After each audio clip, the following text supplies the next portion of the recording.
জীবন কোনো সোজা নদী নয়, এটি আসলে অনেকগুলো বাঁক, উথাল পাথাল ঢেউ আর শান্ত মোহনার এক অদ্ভুত কোলাজ। প্রতিটি মানুষের জীবনের গল্পই আলাদা, কিন্তু কিছু গল্প আমাদের সবাইকে গভীরভাবে ছুঁয়ে যায়।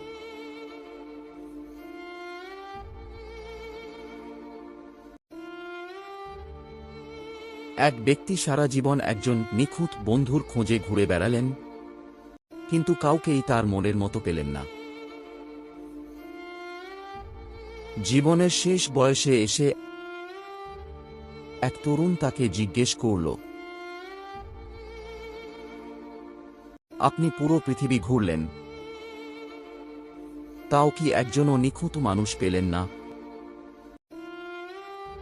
বৃদ্ধ হাসলেন এবং বললেন, পেয়েছিলাম।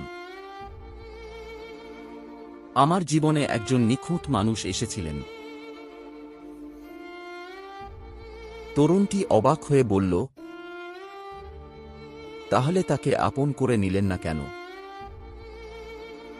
বৃদ্ধ দীর্ঘশ্বাস ফেলে বললেন, কারণ তিনিও একজন নিখুঁত মানুষের খোঁজেই ছিলেন, যা আমি ছিলাম না।